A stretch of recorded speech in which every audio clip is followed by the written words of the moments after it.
coming up on Hashtag That. We recap all things Grammys. And our hashtaggers try the newest thing to come to Cafe Q. Don't go anywhere.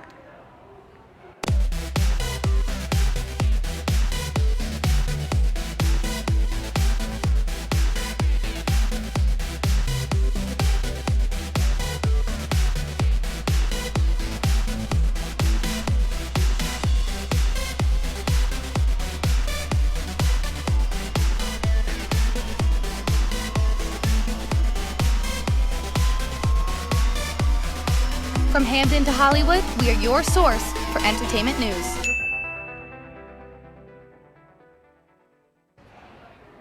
Welcome to Hashtag That. I'm Kaylyn Terry. And I'm Taylor Sniffen.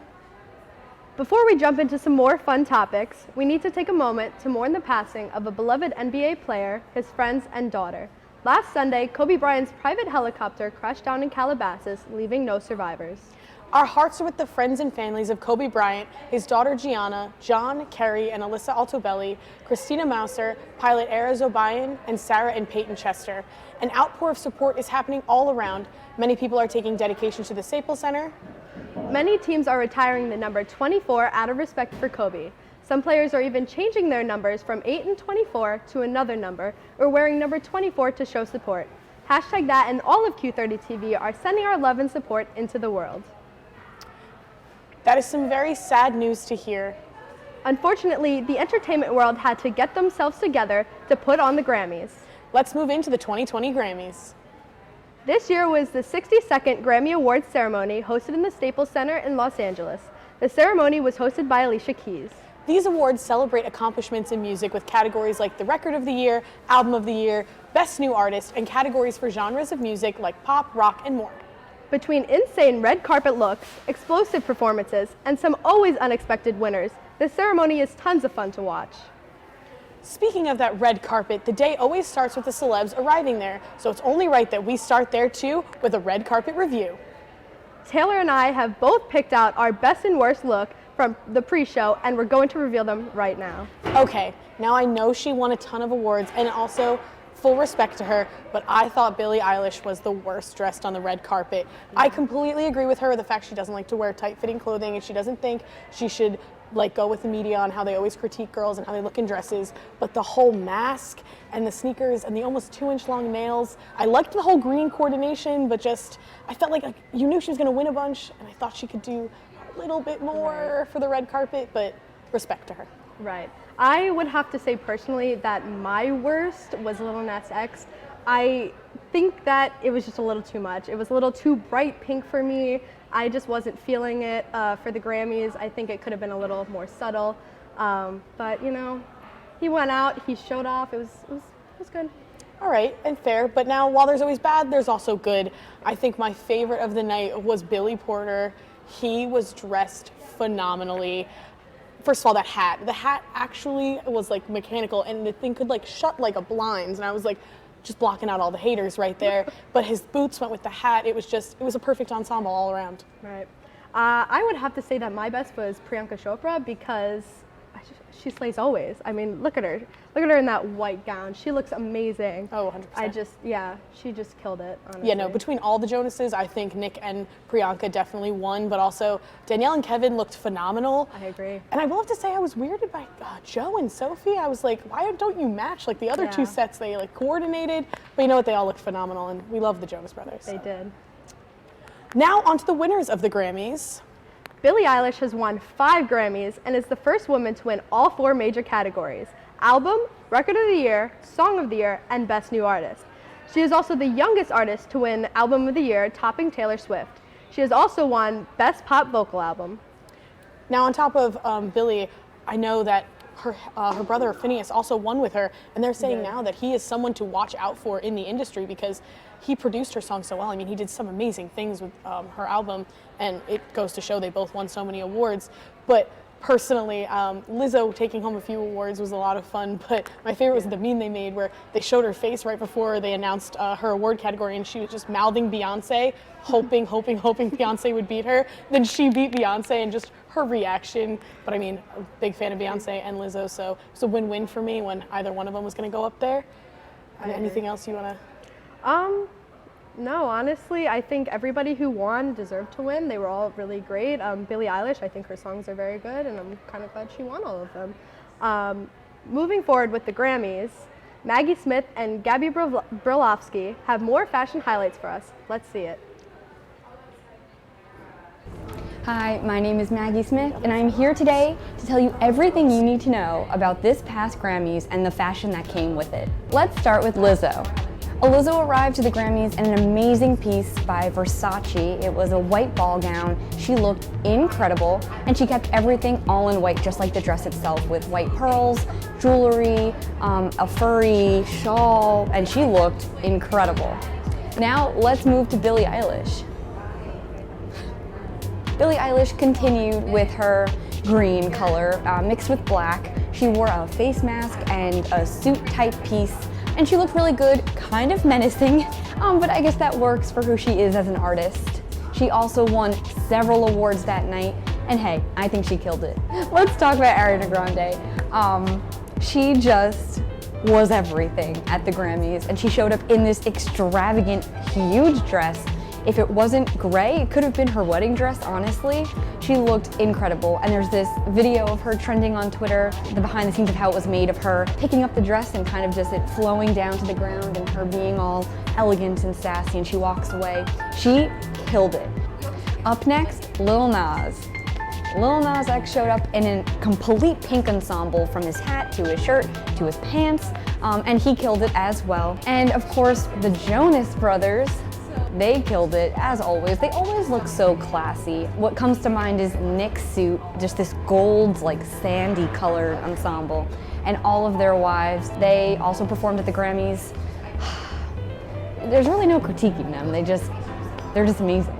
So let's move on to someone that I thought did something different, but I think it really worked. Gwen Stefani. So Gwen Stefani arrived to the red carpet in a shorter dress with high boots.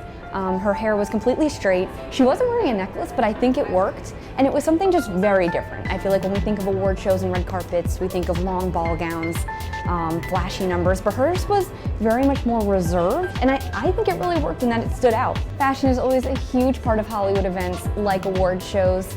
And those were just some of the highlights from this year's Grammy Awards. All the celebrities really brought their A games and killed it. And that's all I have for fashion. So I thank Maggie for her wonderful fashion tips and how everything looked on the red carpet. But for last thoughts on the Grammys, I have to say that I was very surprised by the theme of like dads in the Grammys. I mean, you had Ariana Grande who got up there and performed Thank You Next and actually changed the words because now she's made up with her dad, she's saying, so the same words do not apply anymore. And then of course you had Camila Cabello who serenaded her father right in the front row and had that beautiful moment right at the end of her song. Right. Anything you got? I don't think we can leave without talking about Demi Lovato's performance. How could I have forgotten? Her performance was amazing. She did get very emotional with it. She did have to restart it, but I think that her performance was fantastic. It was. But it's time for a commercial break, and we'll be right back.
They call me Prince like I'm royalty or something.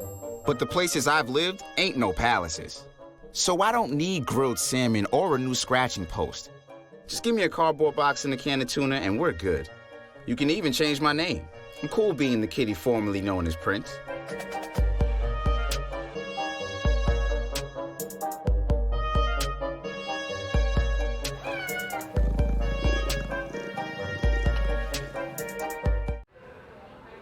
Lots of artists have been dropping new albums already in 2020.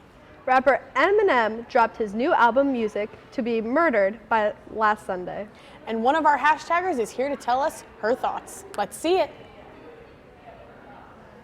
Eminem released a surprise album called Music to Be Murdered By at midnight on January 17th, and I would say it's a big step up from the other albums he's been releasing. In the 20-track record, Eminem collaborated with Ed Sheeran, Skylar Grey, and Royce da 5'9", and a few new generation rappers like Juice WRLD and Young M.A., which he had been weary of collabing with in his previous albums.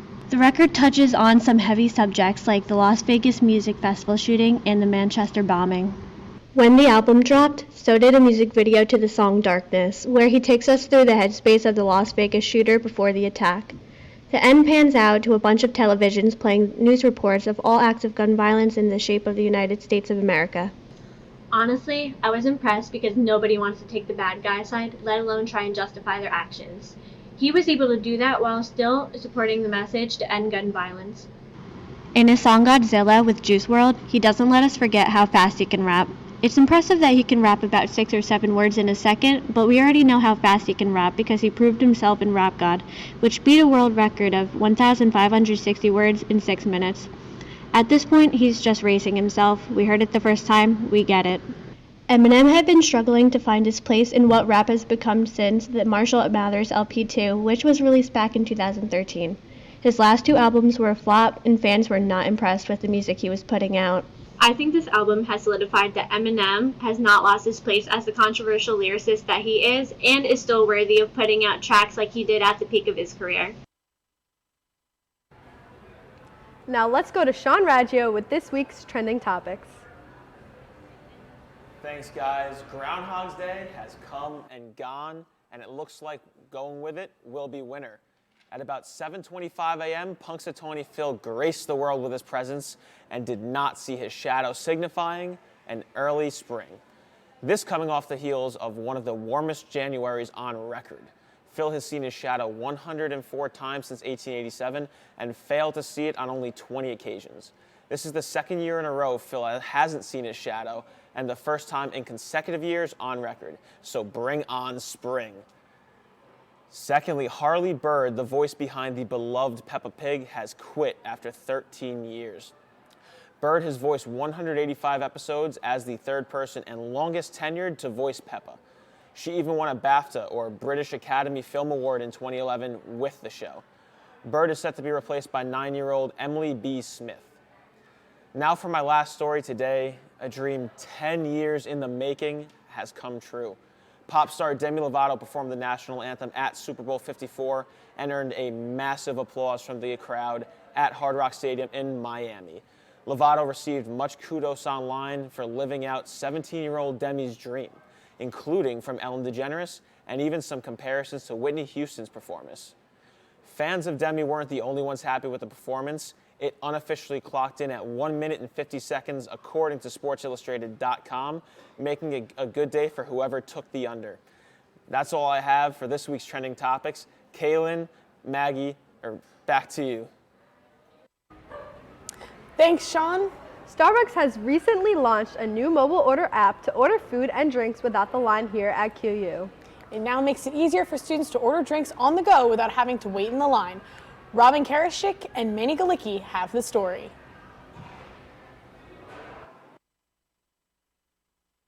Hey viewers of Hashtag, it's Robin and Manny. So today we will be going to the Starbucks in the Student Center to try out the new Boost app. That's right, I'll be ordering from Boost on my phone while Robin waits in line to order. Stay tuned for more.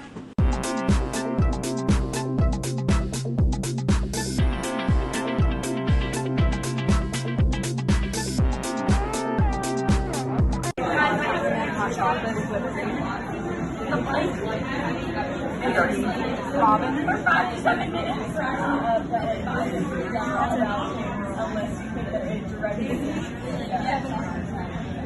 Thank you.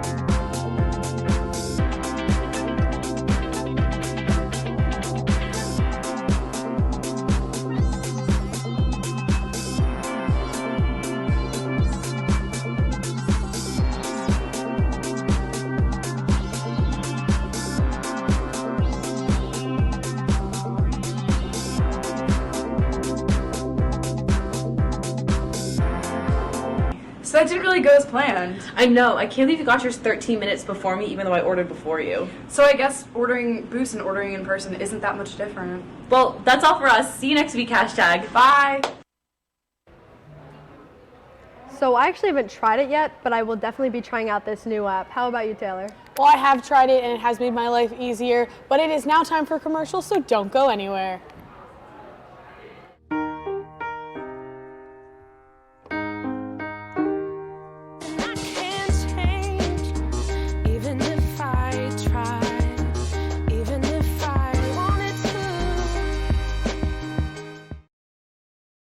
There are amazing things to discover in the forest. Toothless, time to go!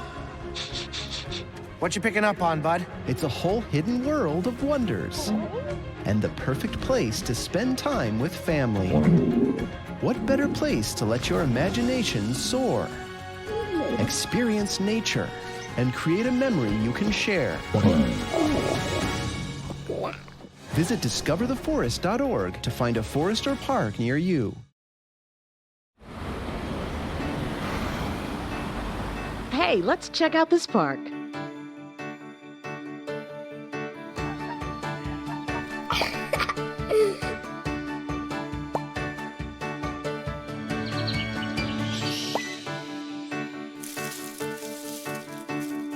Oh, wow, that's really cool. To find a great local park or forest near you, go to discovertheforest.org. It's time for our first Hollywood news update of the semester. And here to give us the rundown is Jonathan Sweeney. What do you have for us, Jonathan? Hi, I'm Jonathan Sweeney for this Hollywood news update. Up first, we have halftime heroines. Yesterday was Super Bowl 54 with the Chiefs versus the 49ers. But we'll let the sports guys handle the game so we could talk about the halftime show. Jennifer Lopez and Shakira shared the stage for an explosive melody of their own songs, like Jenny from the Block and Hips Don't Lie. The performance also featured a short performance from Bad Bunny and J-Lo's 11-year-old daughter, Emmy. It is the first time in the history of the halftime show that two Latino women headlined the event. And they did it with show-stopping quality. So, Taylor, Kaylyn, did you catch the halftime show? What did you think about it? Yeah. So I actually I watched the entire game. Go Chiefs, I will say that. However, I loved the halftime performance. I originally was telling my friends that I thought they were going to be pleasantly surprised by it. No one thought that it was going to be good because, you know, Shakira and J-Lo, they haven't really been relevant in a few years. So I think they absolutely nailed it. They killed it. They're great dancers, obviously. They're very well known for their dancing. It was just explosive. It was really good, really entertaining, and I mean, I feel like everyone liked it. I think it was time for a comeback. Yeah, 100%. 2020. I mean, I've watched years of halftime shows, and I've been disappointed with most of them, but I finally was like, oh, this is a show that I actually want to sit through. Not a football person, here for the halftime show, and I was happy with it. Also, just J-Lo coming out and pole dancing in the middle of the thing. I was like, she might have been snubbed for an Oscar for Hustlers, but she was here to prove to everyone that she didn't train for no reason at all. Fantastic, guys. After the tragic events that resulted in Kobe and Gianna Bryant's death, the public was waiting to hear from wife and mother Vanessa Bryant. She said, quote, "I'm not sure what our lives hold beyond today, and it's impossible to imagine life without them. But we wake up each day trying to keep pushing because Kobe and our baby girl Gigi are shining on us to light the way. Our love for them is endless," end quote. Los Angeles city officials are working alongside all of the families affected and the Los Angeles Lakers to finalize a memorial service in their honors. I know you guys talked a little about this in the beginning of the show, but what do you guys think of Vanessa's powerful words? It is a really devastating time. A lot of people were affected by Kobe's death, especially Vanessa Bryant. I mean, for a long time she stayed in silence, which respectable. It's very hard to overcome the loss of your husband and your daughter. It's insane. But she originally posted a picture with her Instagram, and that kind of showed that she was coming out to speak about it. And then this quote that she just made, it's really heartwarming, very heartbreaking too. It's incredible. And I mean, they had the huge memorial service for them about a week ago, or a little less now, and afterwards I know Vanessa reached out and said she wants all of the artwork and everything that was memorializing the two catalogs so that she could keep it, which I think is going to be gorgeous for her to just always have those memories, and plus some of the things that were made are just incredible, and they were truly amazing ways to keep both Gigi and Kobe in their hearts and minds. I agree. So, really sad, but on a lighter note, the Oscar nominations are out and less than a week away. The Oscar awards that celebrate merit in the film industry with categories for lead actor and actress, best picture, best score, and more. This year will be the 92nd year of the Academy Awards. While there are tons of categories we could discuss, I think we should look at the Best Picture nominations. For Best Picture include The Irishman, The Joker, Jojo Rabbit, Little Woman, Ford vs. Ferrari, The Marriage Story, Once Upon a Time in Hollywood, and Parasite. Have you guys seen any of these movies? What do you think? I mean, I was just listening to you talk, and I think you skipped over one during your thing. You missed 1917, which is actually the one that I watched and loved. My apologies, Taylor. All good.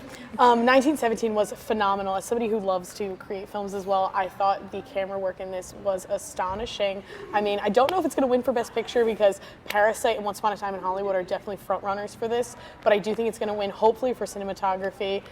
But I mean, Parasite being the first Korean film to be nominated and first to be in both the international and Best Picture is something absolutely incredible. And also personally, I'm not a fan of Once Upon a Time in Hollywood. I know I get a lot of people coming at me for that because everyone's like, it's amazing, it's Tarantino, but I'm like, not my thing. I watched it, I don't love it. And also Marriage Story was absolutely beautiful, but that's because both the actors in it are personal favorites of mine. Yeah, I actually haven't seen any of the movies that you just said. I keep meaning to see 1917. I just haven't gotten a chance to yet. However, I did see Uncut Gems. I really thought that was going to get nominated, and I'm kind of surprised it didn't. I thought it was really good. The cinematic quality of it was amazing. And I'm a little upset that there's not a lot of women in this Oscars nomination. I think it's great that Little Women, is there, but I think that more women should have been nominated for it. I'm surprised Hustlers didn't get nominated. It's just no, I completely agree. I mean, that's a huge topic. Again, was the hashtag #OscarsSoWhite was again trending after these nominations came out. There is minimal diversity, minimal women. I mean, Greta Gerwig, who directed Little Women, should have at least gotten nominated, but no, of course, it was all men again. And of course, I know Saturday Night Live made the joke about a week or two ago about all the Best Pictures kind of just being about white male rage in films, which I thought was hysterically funny for Saturday Night Live, but I just wish maybe one day they'll learn to, broaden the nomination pool, but I am happy with some of the films that are up there. Definitely not all of them, but I do think the people who did get nominated, most of them deserve to be up there, so I'm excited to see who will take it. I agree. There was also another personal favorite of mine that didn't make the list. The Beautiful Day in the Neighborhood. Wonderful film. Tom Hanks did a great job. I think it told a really powerful story, even though it wasn't necessarily about him. It was still about a story that actually happened, and I think more people need to watch it, and I think it definitely deserves to be showcased for sure. Absolutely. Right. I really have a list of movies I need to watch now. They're quite good movies, but it's just the list builds on. Thank you for those Hollywood news updates, Jonathan. It's time for our final break of the night, so stay with us. Oh, hey there. Just a typical Q30 news ad, right? Or an action-packed sports pause ad.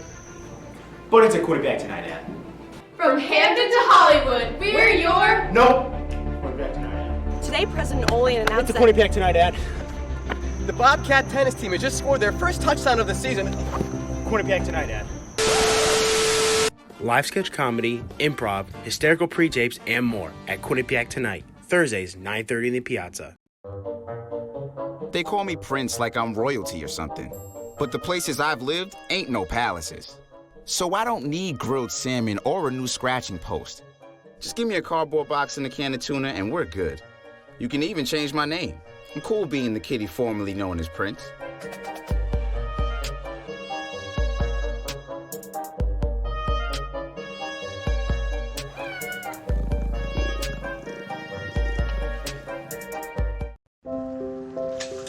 I want to eat apples and bananas.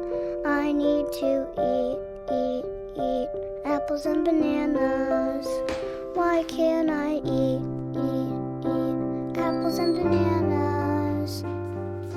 Support the Feeding America nationwide network of food banks to help provide meals to those in need. Join us at feedingamerica.org. Thanks for sticking with us. The Sundance Film Festival is an annual festival that takes place each year in Park City, Utah. It is the largest independent film festival in the United States. And our associate producer, AJ Roberts, had the privilege of going and filmed his experience. Let's check it out.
That looked like an amazing experience. Up now, we're doing something new. Celebrities are out and about every week doing out-of-this-world stuff, between donations to starting organizations to making people's dreams come true. That's why this segment is Celebrity of the Week, where we pick a celeb doing cool stuff and highlight that. And I'm ready to hear our very first one. For our first week, we want to highlight the extremely talented and, in my opinion, extraordinarily good-looking Adam Driver. For those of you who don't know him, he plays the villain Kylo Ren in the Star Wars sequel trilogy, and recently he has been receiving a lot of award buzz for his role as Charlie in the Netflix Marriage Story. During this award season, Driver has been nominated in the Best Actor category at the Golden Globes, SAG Awards, BAFTA, and now the Oscars. But this is not the only reason we want to shout out Adam. His charity, Arts in the Armed Forces, has been making incredible strides to bring art to the men and women who serve for our country. Lately, the charity has been in the news because avid Star Wars fans who loved Driver's final performance as Kylo felt they deserved more of him as the character, so they started a GoFundMe page where all the funds will go to the Arts in the Armed Forces charity. As of today, they have raised over $90,000 out of their original $75,000 goal. The hashtag #BringBackBenSolo began trending on Twitter, and other big Star Wars celebrities like John Boyega and Jonas Sutuamo got involved and donated to the page. Adam then thanked his fans with a wholesome video on Twitter and was extremely grateful for everyone's contributions. Between his amazing work with his charity for over 10 years and all the amazing characters Driver has brought to life, he is the perfect fit as our first Celebrity of the Week. And make sure to check back next week to see who we choose. So I actually haven't seen anything that Adam Driver is in, but that is unfortunately all we have for this week. Make sure to follow us on Twitter and Facebook at Q30 Entertain and on Instagram at Q30 TV. And tune in next week at the same time and place for more #that. For everyone out here and in the control room, I'm Taylor Sniffen. And I'm Kaylyn Terry. Good night.